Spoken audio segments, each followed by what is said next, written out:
Okay, Mamalu, ang opinion ninyo na nababali-balita na ang posibleng mag-preside sa impeachment ay si Chis Escudero. Oo, nagulat rin ako doon kasi may nagsabi sa akin, una nagulat ako doon sa resolution na napasa ng Gatchalian-led na in-author ni Senator Zubiri, kung saan sinabi nila the majority will decide on who will be the presiding officer, which is contrary to our Constitution. The Constitution says the presiding officer for the President and all other positions is Chief Justice. Chief Justice. Vice President is Senate President.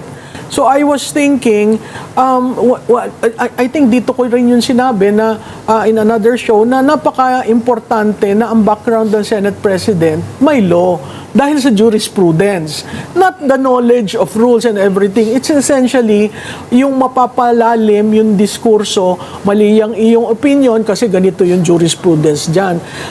Tapos nagulat ako na may ganong resolution na na-approve ka agad that would allow whoever is the majority to name the Senate, the presiding officer. And it turns out part of the agreement with Senator Escudero to cross is the ability to be the presiding officer. Hindi ba magandang balita yan para sa supposedly pro-Sara Camp?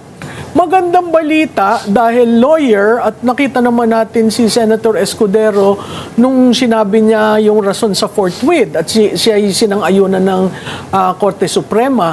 Nakakatakot lamang kasi kung ang dahilan ng pagtawid niya ay concession doon, medyo baka hindi maging balanse. Pero ako ay humahawak pa rin doon sa punto na 16 ang votes needed to convict.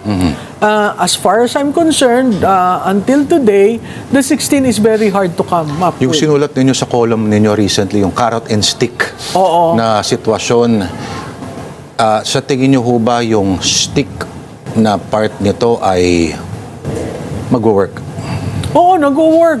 Kasi nakita naman natin. Plus yung ano pa, para makaabot do sa sinasabing numbers that needed. Parang hindi sa tingin ko unless filean nila ng kaso kasi si Senator Jinggoy, si Senator Chis, si Senator Bato, kung filean si Senator Go, kung filean si Senator Marcoleta, 'di ba?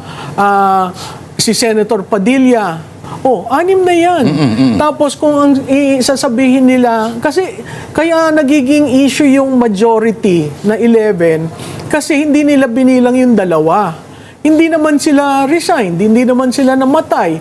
In fact, nandun pa yung dalawa. Why are you dropping them off? So if you consider that as an example, and there are 6 senators that will be Pero paano yun? Pababalikin si Bato?